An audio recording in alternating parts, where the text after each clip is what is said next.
fencing school in Gothenburg here. I've been doing FIMA since 2002. I was 17 when I started. In 2006 I moved to Gothenburg and trained with Anders Linnard, and I've been there ever since. Our main focus in GHFS in the long sword section is in the early lifting tradition. Just a lot of pretty simple exercises or techniques, or simple in theory, maybe hard to execute, followed by a lot of thrusting.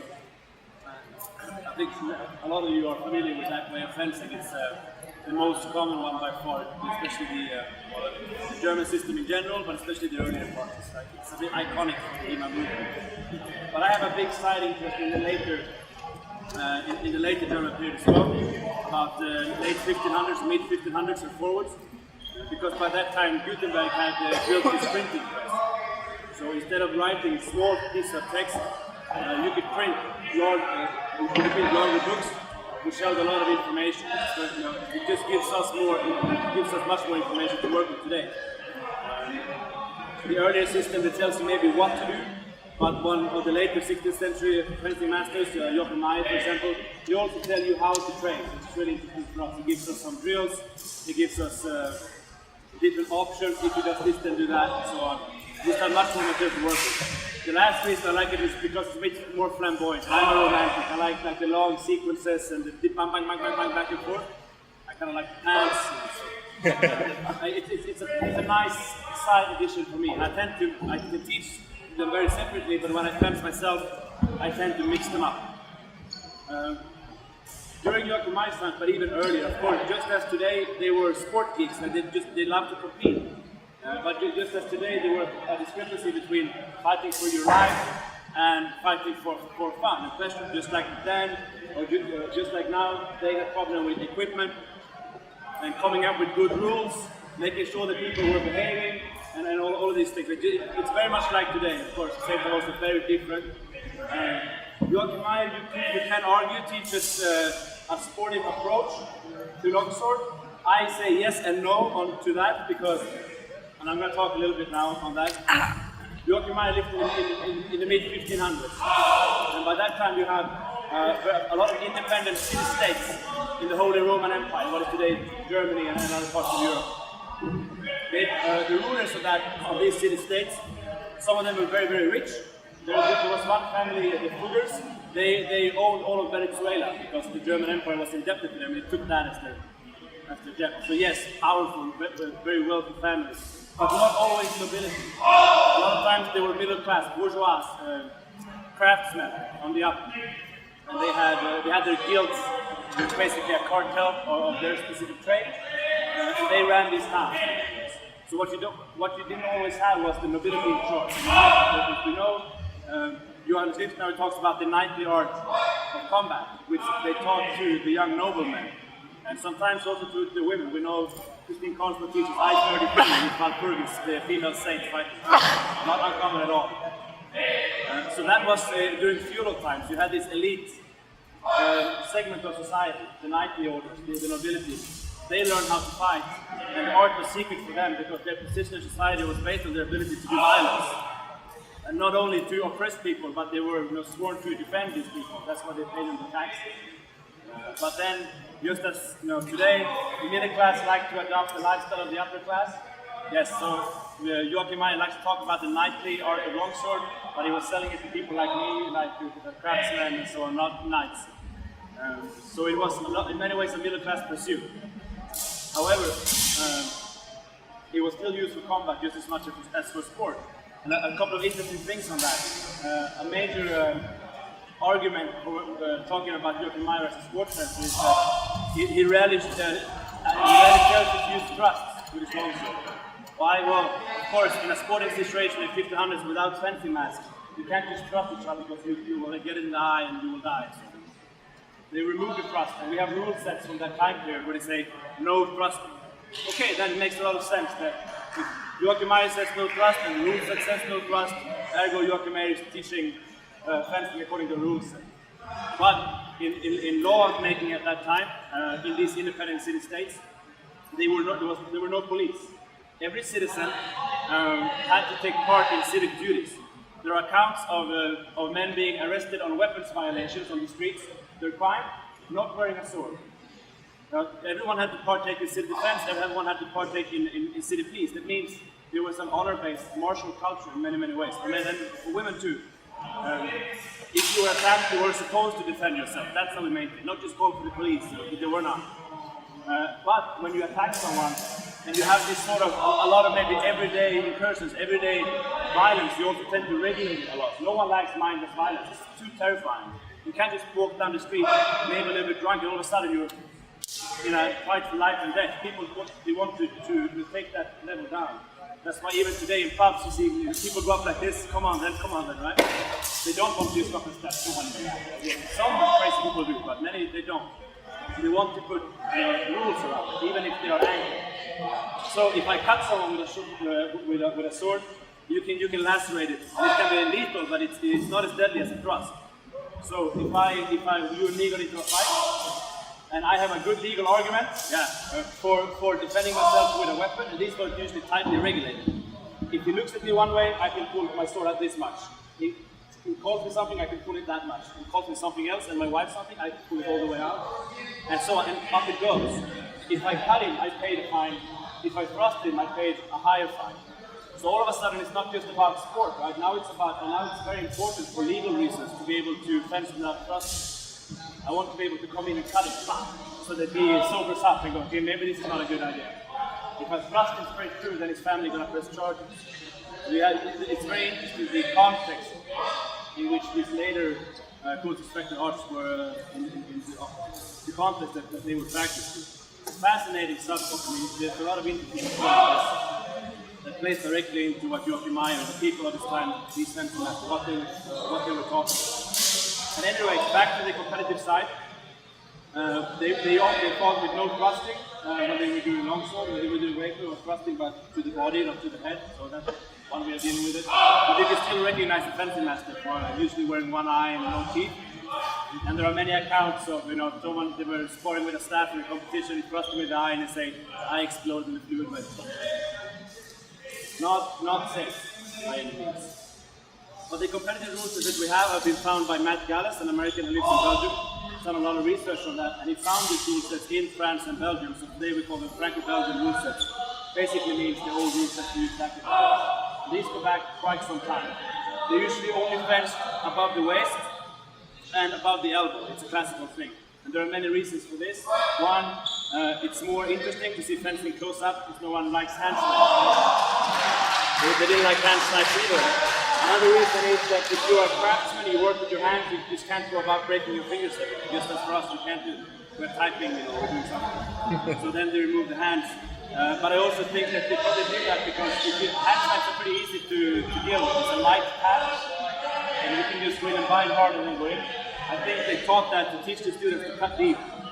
This is where you die, like when you cut here. So they wanted them to go all the way in. And then up to the waist. And then a lot of times they had rising targets, so as they were fencing, the target would rise up. But sometimes it was only to the head. In France and Belgium, they used chalk, with chalk on the blades. They were all black, sort of like today. And you hit them with the flat, and you can see the mark of chalk. It makes who hit who. And the one who hit highest, he was the winner. If you made someone bleed, then you had to pay a fine. In Germany, making someone bleed was the chalk. That's how we saw if someone was hit or not. And dueling is illegal in Sweden. Let me just say that it's not as easy as it looks to break the scalp of someone when you do this. You have to still defend with some impact. But it is possible. Not condoning it in any way, saying that it's yes, it can be done. Absolutely. So that is a very specific way of fencing. We will today only fence to the head, and we will use no thrusts. We will take a look at some of the most common tactics for doing this, and then at the end we will play a sparring game that is based around this, around this way of fencing. Sorry, English is not my first language, and I get very excited when I talk about this, so I tend to speed up and use my speech. For you, or for us in general, why do this? I mean, we tend to fence like that, right? All kill it up. Everything is a target, and you want to fight like they did for life and death. Okay, there are a couple of reasons why you want to try this out. One, it teaches you very valuable technical and tactical lessons. Like if you can hit the whole body, you can just say, okay, I'm just going to hit him on the head somewhere, or like this upper quadrant. you don't have to aim that much to hit him. If it's only to the head, then you have to divide the head into 4 targets. So if it's still over house, right to left, up to house, right to left, you cannot only say somewhere here, you have to say right there. That's where I'm going to hit him now. And you learn your aim. Another reason is you learn how to break your opponent up by coming in with many different strikes. If the whole body is a target, it's very easy to never really learn how to make consecutive attacks. Just, I can just dice with him on the leg. Maybe that will work. But this is pretty easy to defend. Up, you can use to do this. That means that I have to be able to be comfortable being in the bind longer or within distance longer, make a feint, make another feint, hit him, take a parry that I plan for, and then my actual strike comes in. So I have to think 4 or 5 steps ahead. And that is really valuable when you go up in a competition setting when the whole body is the target, but you just can't get through. If you do some of this, then you are used to staying in there long and making decisions in this, on the go, and then coming up with ways to solve all those problems. Lastly, the main reason why we should do it, well, is because they did it back then. So if this is something that they thought was valuable, we need to do it as well, figure out what it means and what kind of lessons they were trying to learn from it. So it's, what we do is archaeology in some way, like experimental archaeology. Not only about how the weapon looks like, but also the context around how it looks like. So that about that. You will need your sword. I will have to borrow one from time to time to demonstrate. You will need a fencing mask and you will need gloves. You can wear light gloves because you will only be offensive to the head. However, what will often happen is that the lower 2 targets will be hard to reach because if you offend with the parry like this and the elbows, the forearms will be in the way. How do you deal with this? You hit him on the elbow, it hurts, you take the foot down and you can hit him again. Not necessarily so, but your arms will be in the way a lot because you will be up there parrying. So light gloves is fine, but you might want to use your regular heavy gloves as well. At least when we try to do this sparring game, because your hands will get in the way. We will start by doing some simple parry exercises. You find a partner. You have a sword. You're getting the point in to the opponent. It's a lot of winding. You strike in, your opponent strikes in, you take center line, and then you try to put the point on somewhere, or maybe from there. So, say that you hold your sword like this. That's he's my dummy now. In an early long sword situation, they say, don't think so much about him coming, take the bite, threaten him, like there was a thread going from the point of your blade to the target. Basically, get in as fast as possible with as few strikes as possible. So if you don't get the same, your head will be cut, and it's really taking But thrusts are not allowed right now for us, and I can't thrust it, I can't thrust it to the body, or to the head. So in the Lappone system, you see a different approach. If the early German longsword, it's about winding in, getting a bind and going fast. Joachim Meyer, who's fencing in this situation we're talking about, fencing the head, no thrusting and so on, very little thrusting of you.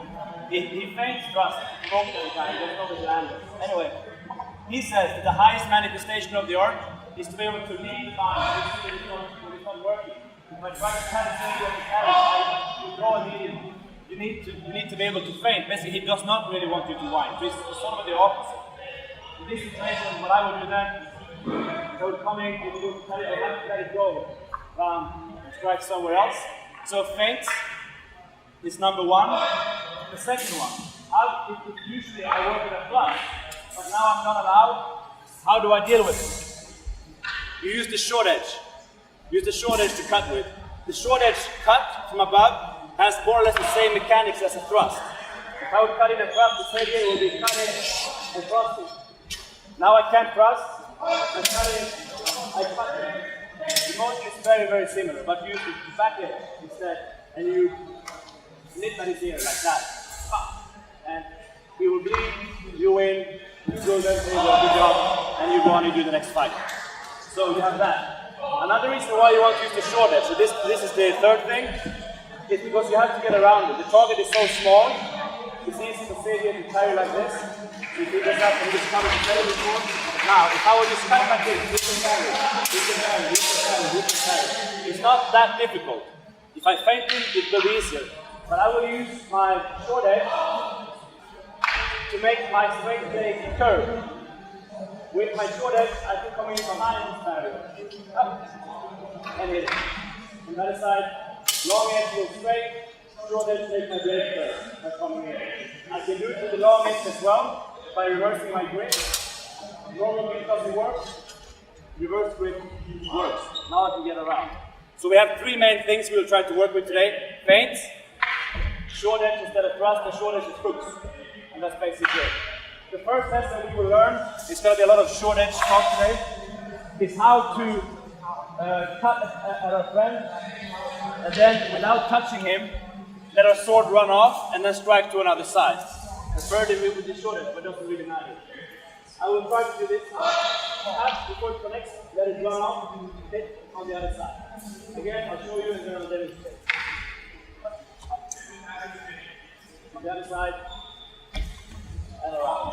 What I'm doing is this. I'm cutting in, I'm over cutting my boss. When I'm getting close, I turn my shoulders down. Like that. In, turn the shoulders down. We end up in an ox. Again, cut, then it drops. Go there, let it drop from the side, and head over to the next loop. And that is basically it. From the other side, same thing. Cut, and over, like that. Now we will work with pairs. We will try both from the right and three cut combinations. I might start from below, now I have to hit him. 1, 2, 3. 1, 2, 3. Then I move it up to 4. 1, 2, 3, 4. Working with combos because it's so easy to cover the head. You're never going to be able to use this. Almost never, unless you have very nice distance management. You're always going to have to come in up. And work with combinations and your feints. So the exercise is 1, you do 1 feint and a cut. 1, 2. Then you do 2 cuts. The second one's a feint. 1, 2, 3.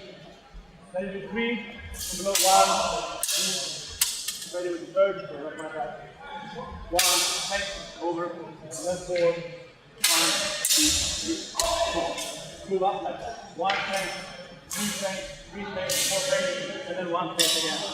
And then you switch roll. The French dance like this, giving you the trophy to avoid. Always end with 1 feint like that to hit to the head. Start with 1, feint, hit. Now it's 2, up, feint, hit. Now it's 3, up, feint, hit, and then 4. Then you shift rolls. Questions on this? Keep your hands high. What do you do? Because you want to cover your head at the same time. Try that up. You don't stand like this when you fly, but it's just to give your friend a bind. If you want to be difficult as a coach, covering yourself a little bit, yes, sure, go ahead. Just ask your friend how much resistance he wants. It's absolutely fine. But remember, he's up there. You don't wait, take a carry, give your friend that something to work on, and that's all. Second, I mentioned briefly that I think it's usually preferable when you make the arm out and when you run off and you hit the mid short edge. Why? Okay, a couple of things. First, I hit, I make a feint and I cut around. Cutting with long edge does not cover my head as well. Now it will be a diagonal cut like this. I should cut it like so. Diagonally, if you press the head in general, then you come in and cut it up. And it's easier for him to carry because it's going to be a straight cut. Goes over, a straight cut. Second is, if I go over on that side, I feint. And I go over with the long edge and he goes to carry. And I want to go somewhere else. Then I have to turn my hands first to go, or stop the blade, put it back, and then strike in. That takes way too long. We take the short edge down because it gives us the perfect rotation we need. So, with the short edge, feint. Around. Now, if I cut to the short edge, my blade is already allowed to continue the rotation. Cutting with the long edge, and it goes to carry, I have to take it down first. So it can be an easy motion, but it's an extra motion for sure. Doing it to the short edge, then the blade is already in place. Go around. Second reason, as I mentioned first, carrying around, up. Now my head is covered when I go in. So that helps too. Number 3, if I don't get it right away, I use the short edge to hook, as I mentioned in the beginning. 1, 2, all the way around. Joachim Meyer has a, I don't know if it's, I think this is really stupid. Cutting in, then cutting behind the blade. Pretty common to do it with the 3 earlier. Up, we way behind it. When he does it, he goes in, and then he does the short edge. It looks super fancy. You might have to wonder, why? Well, it does help to get the feel of the extra push. make it bleed. So there's no sense to that. That's the reason why usually you want to make this running off with the short edge down. It really helps instead of going long edge and then just pulling it back. Right, so that's on both sides? Yeah, that's on both sides. I mean, if I cut to the left, I go around, I do the same on the right. So come in behind, your head is covered, and if it's difficult to carry, you can run off to whatever I don't want to go afterwards. So when you try to go around, you try to make it with the short edge down. You don't have to, but these are the real benefits. We will try to make the same drill again, but now we have to make a feint work a little bit better. We always come in with the same feint. That is very easy for our opponents to realize. This is not really unbelievable. He gets the tempo right away. You want to just change it up a little bit. So if I do my one, it's 1, 2. Then I come in and then I make 2 cuts. And remember the first ones, they always correct. It's only the last motion that's the feint. So now it's 1, 2, 1. Then it's 3, 1, 2, 3. And 4. You can use any cuts, high or low, but you count 4. 1, 2, 3. You can just change the speed up a little bit to get a little bit more dynamic. Setting a pace, and then you break it. I had something really intelligent to say, but I completely forgot. I just try that for a few more minutes, and then we'll move on. Why is that important? Well, it's because you're feeding your opponent false information. If you are hitting and making him, and so you can take the parry, the first 2, 1, 2, it's making him think that he can take the parry on the third. But I'm going away. So I trick him like that. You're setting him up. You strike really hard 1, you strike really hard 2, you strike really light on the third, and go around. And that's just trickery. There are some really nice long sequences from Iron where he does exactly this. He comes in with 3 super hard strikes. 1, 2, 3. And then he goes up, and the opponent thinks there's going to be a 4th really big strike, and he goes, stop back. And he goes in and just does a feint. So it's setting your opponent up and trying to condition them to a certain way of fighting. This works really well in any situation. A lot of times it is people fencing slow, and then all of a sudden they go in really hard and fast, like we did now with the feint. My training partner back in Gothenburg, Anders Linner, we were fencing for 3 minutes, and we were bam, bam, bam, bam, as hard as you can possibly imagine. 3 minutes, then I did this. Really slow, I stood there. Bam, and hit me. I didn't register that as a threat, because he was so slow. He just popped me up straight in the hand and laughed. It worked really well. Okay, so that was that. That was feints. You can use feints in numerous ways. Of course, you can feint more than once. A very popular thing is to feint and then go back to the same opening. This one I really want you to try out when we spar later, but it's going to work really well. If you go out and make someone parry, and then you're actually going to go to the other side, it's really hard for them to go back in. And this is a favorite of mine. He comes in with a strong punch on the right, and he goes back over the shoulder. It doesn't have to be feints right, left, and feint high, low. It can be feint in the back. Definitely works well. But now we're going to try to work in the short edge. We're not going to thrust, we're going to try to make small cuts up to the head. We're going to work with these 4 cuts again. The first cut's going to be about from the right. My friend holds it out, and now we're going to work from the back. So now we're trying to work a short edge instead of a thrust, hooking in behind the opponent. I can cut him with the long edge, and then I hit him with the short edge. 1, and then I make a small cut with the short edge, for example, just lifting up, 2, like that. You can hit early, lower with a thrust. Cut him, up, and in the thrust. Now we do a cut, and it's always to the head. 1, and cut. And now Xavier gave me a strong parry. He took it pretty far out, so I have to adapt my footwork. You see what I did? I couldn't come in right away. It didn't work. Up with the triangle step. That's why they look so fancy. It's fun active. They do all these funny things. It's fantastic. I absolutely love it. I do that from the right side. Good. As soon as I hit his head, I go back and put my sword on his blade. 1, and then out. Back. Again. Hit, cut, hit. Again. Hit it with the long edge. Hit the head with the short edge, and then wind the long edge back to my leg. Why? These are not sitting at all. You will only make him mad. I only want to cut his head to make him bleed a little bit. He will not stop fencing. Most of his tournaments back in the day were not like ours, where you stopped after a hit. A lot of times it was just until someone was hitting who got it, the action was continuous. So of course then you have to cover afterwards. If I come in and I do that, and he saves on his head, his first reaction, being a young, strong guy, is going to be, I'm going to hit him back. So I have to cover it immediately afterwards. There is some evidence for the idea that you use what is called the gang system. And a gang is an exchange. Every gang had a number of cuts. You could both come in and do 4 cuts or 6 cuts in that gang, and then the marshal would come in and break. The reason why I think they did that is because they did so many cutting combinations. It's because that system is also prevalent in old chivalry duels when they fought with poleaxe and armor, to 6 blows to 8 blows. And also because today, in Central Europe, the men suit fencers, who are still fighting with sharp blades in university schools. They're fat balls. One of the things that they have to do in some of these fraternities is to go a certain number of duels to first blood. But it's not always first blood, it's sometimes a set number of gang. So you can stand there and you fence with the saber and the cat move your head, and you come in, you do 1 cut, 2 cut, 3 cut, 4 cuts, and then they say break. Okay, then you do it again. And so on. Sometimes the first blood, sometimes the next set number of gang, they can bleed or not before they break. So if they do it now, and that's a tradition that goes back to the university times in Maya, probably there is something to it. So a nice way of fencing to the head is also fencing to the gut with 6 cuts for every exchange. Either way, I have to cover immediately as I go out. And if it was for life or death, no guarantees that they're just going to fall down and die, right? Probably he has some fight left in him, so I have to cover right away. So the exercise now, first one, my bob right, long edge, short edge, long edge. Then my bob left, long edge, short edge, long edge. Then from below right, long edge, short edge, long edge.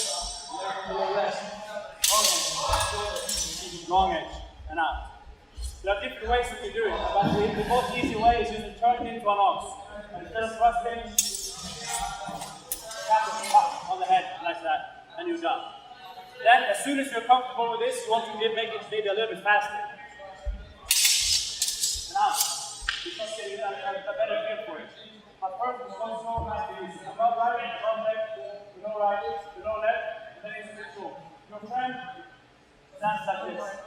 When that gets easy, then stop to carry a little bit. Questions? Long edge to the bind, short edge to the head, long edge to the bind. That's it. Let's try that. As you make your fencing actually continue to move. You experience this before your day? So,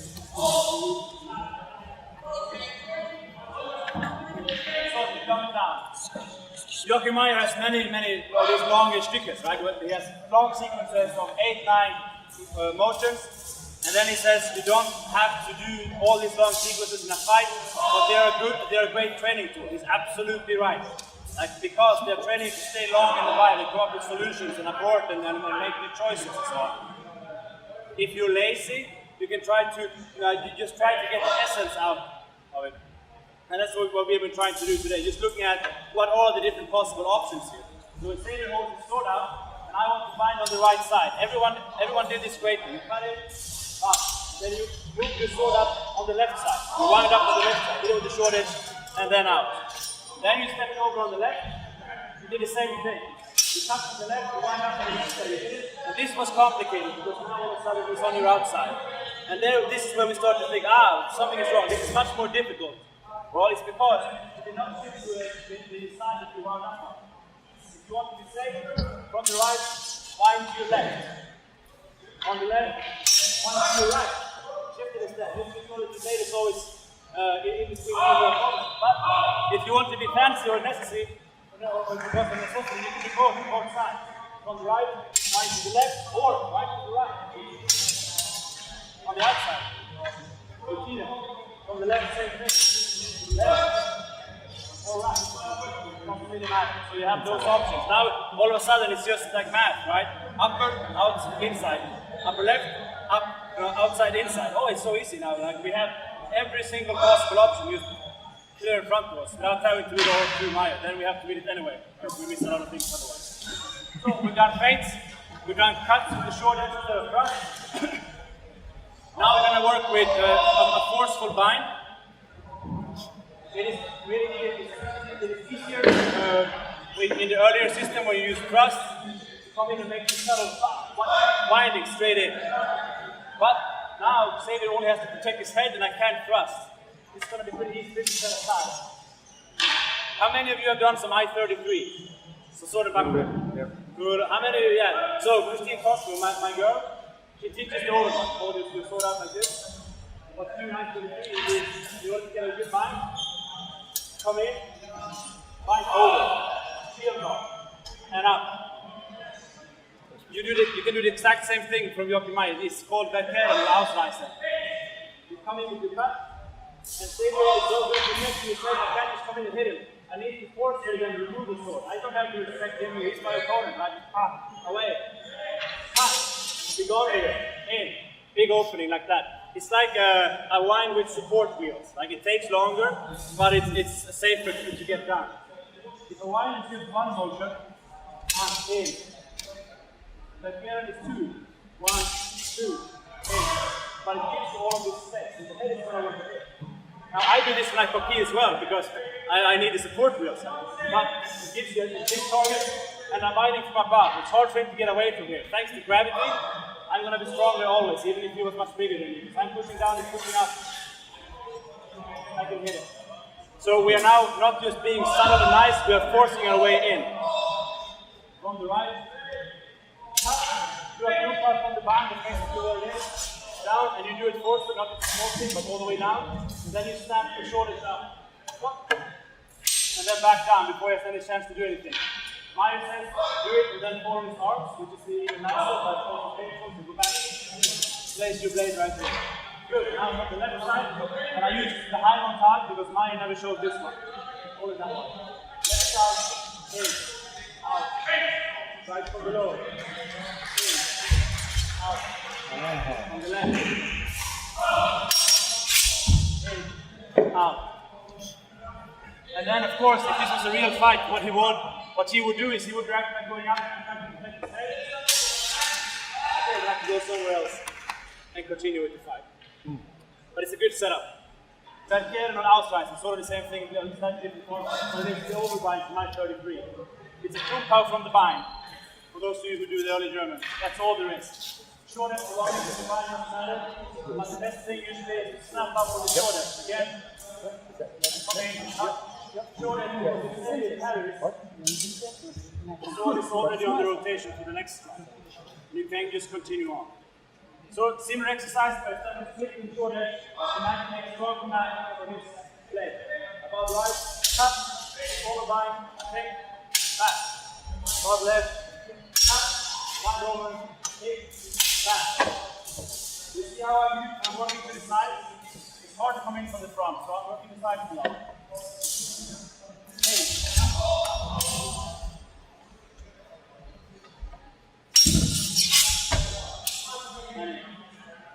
And that's it.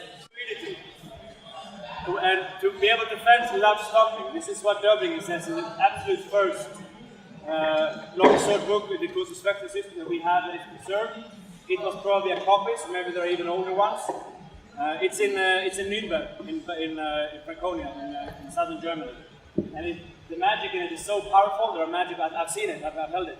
There are some markers before the closest vector spot starts. So this is serious stuff now coming out. It talks about frequent motors, the ability to keep on fencing without stopping. And I just hold the sword. What they're talking about here is not only moving before the engagement around, but also in the engagement once you're bound and not stop, but being able to come in, take the back, out again, take the sword back, and step out without ever having to make a stop. If you look at Filipino martial arts, Yokkimai talks about the same. He says you never really want to settle permanently like God, although sometimes really good fencers do it because they know what they're talking about. But someone who stands still like this is either very clever or just an idiot. And he implies that you're just an idiot if you do it. You're moving around. Make one motion, see what happens. Make another one, set him up, in, out, and so forth. In order to do that, he gives you these long stycken, these long sequences that force you to be fluid, up, in and out, many motions. We can go through those. I have a game that I like to play with you now that I really like, that teaches sort of the same thing, because the last thing we want to work with is going from offense to defense and then back again. This happens so often. Sometimes the other guy is good too. That's just a sad fact of life. And now you don't have to work like this. Now it's just fencing to the head, back and forth. I come in with my super nice combination. I go in and stay good. I trick him once, I come in, he carries that one too. I do a nice push it down. See, how he bounding me. Now of course I have to avoid. Say they come to me, right? I have to be able to come back again. Carry it.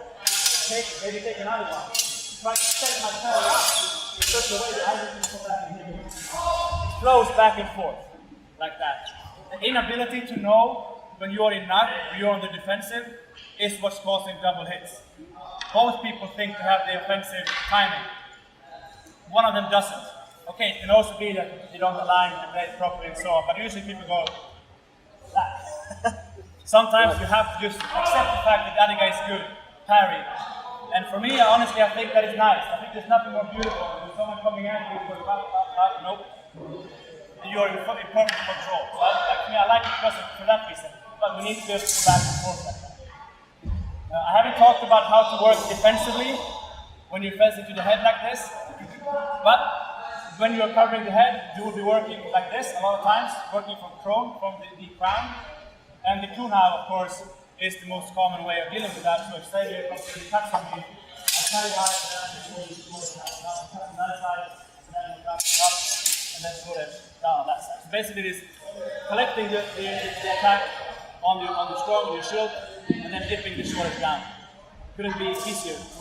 It is hard, of course, but that's it. And the other way you can do it, of course, is by striking the opponent's blade away. Coming with a diagonal cut, and you go and do a kumpa, for example. Comes in another one, kumpa again, and so on. Striking the opponent's blade away.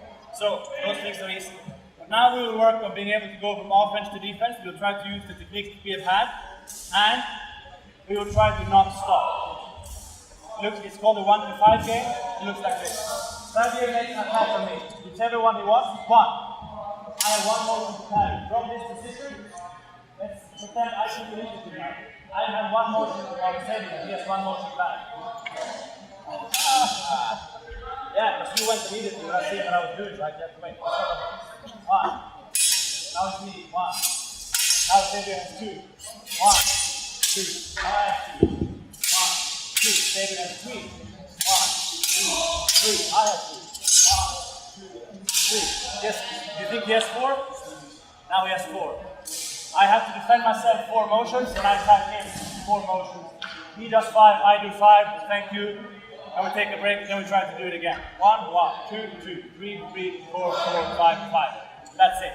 You go slow in the beginning, and you try to experiment. What does me and Xavier do now? We will wait to lead. It's not going to work especially to the head. Next time he comes in, he does 1. I go, 1 maybe. I exaggerate, it's fine. Now I do my 1. Okay, it's okay. Now he does the 2. 1, 2. Okay. We end up in straight situations, but we do it now slowly so that when it's time to actually fight, we are comfortable there. This is going back and forth between 4 and knock, because by God, you will end up in knock a lot of times. Like this is just the fact of life. Do it like that. You try to work the short edge, go into the head. Short edge cut, long edge cut, it's fine. And now, because you have, okay, after the first 2, when you get to 3, you're going to hit him on the 3rd. If you hit him on the 2nd, fine, then you hit him again. But you have 3, 4, 5 motions to set it up. You have all the time in the world to put him where you want him to be. If I want to hit Xavier on the cheek, I drive him up first with high cuts. There he is. That's what I was looking for the whole time. You have so many attacks now to do it. Also, when I know he's coming in with many cuts on me, I can set up my defense. If my defense motion is trying to work around on the right side, for example, to set me up, and he has 3 cuts. 1, 2, 3. If I want to go to the right side, now I have that already. My defense is active because I'm struggling to get the initiative back, to get 4 back, so I can strike him. That's how I do that.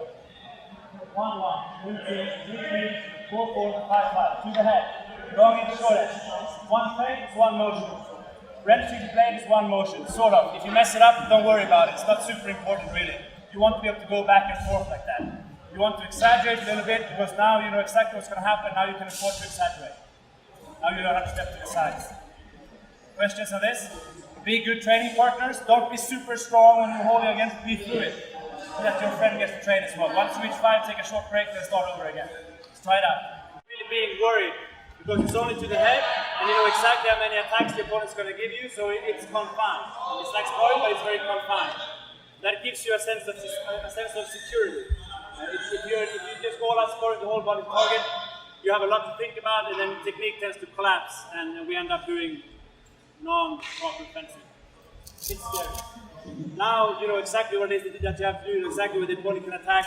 You can feel safe, you can start to experiment. You can get more and more stuff into the and you get the sense for, hey, maybe I shouldn't attack all the time. Maybe the other guy is attacking me and I should close that line first and then go back and attack you. First, take some water, take 5 minutes, or 4 maybe. I'll probably call you up to 3 because James is getting a bit stressed out. I'll call you back and then we'll do a sparring. Fencing mask. It's always nice to put on a gorget, but you're not doing any sort of thrusting now, so okay, you do what you want, but just go easy. Huh? And you need your swords. Now we are play the sparring game. So I talked earlier about one of the positive things about training only to the head like this is that you learn to place your cuts exactly where you want them. And now we also fence with light gears. We learn to place our cuts and our attacks exactly how hard as we want them, because we don't want to hurt our friends. Right? So we know exactly we can place it just enough to get a bind, just enough to hit him and make him go, but not enough to actually give in. That is control. Control over your sword, control over your muscles. A lot of benefits. As far as precision goes, when you start meeting the really good fencers, just aiming in the general direction of the upper body is not going to cut it. Right? You have to be precise. Also in terms of your defense. So, I divided the head into 4 areas like this. The early German schools, they talk about dividing the whole body into 4 quadrants. And no matter where you place your weapon, you can never find more than 1, 2 maybe. But same goes for your opponent. Everyone's open. You only have one wall to your house. Now we do it to the head, like that. So you have your upper right is your number 1 target. Your upper left is your number 2 target. Your lower right is your number 3 target. Your lower left is your number 4 target. First to 4 wins. That's the game. If I'm fencing Xavier and the warriors of Damascus, we'll do it slowly. We won't start trying to hit the number 1 target. The number 1 free, so no thrust, only cuts. You can do any number of cuts that you want, but only the upper right side. So you want to hit it there, and you hit the left side. Okay. You try to come in, it's nice and gentle. See, I'm trying to push Xavier. It's very easy, it's not easy. It's not very easy. Oh, good. Hold on. What I don't do is I don't stand like this all the time. That's cheating. If your friend up for time, then the elbow counts. See, there is stop. What you can do is you can stand in a low guard. You squat for a second and then go on, but don't cover the target there. Defense. Maybe I can try to use feints. Didn't work. Okay, maybe I can try to get a bind and put the shoulders in. Wrong side. So it doesn't count. Maybe I can try to take his blade away first. Yes, okay. Now I'm on number 2. Now my job is to hit that side. Let's say here is still number 1. He's going to take this side on me. One side number 2. I try to go for number 3. And then number 4. So someone is on number 1, someone is on number 3. First to 4 wins. You go nice, slow, and if you think you go hard and fast, okay? That's fine, perfectly fine. So you can play with this and change around the rules and stuff. The interesting thing is of course your ability to stay in the bind or within binding distance for long periods of time. And that is something that we learn easily from this kind of fencing, because it's easy to cover the head.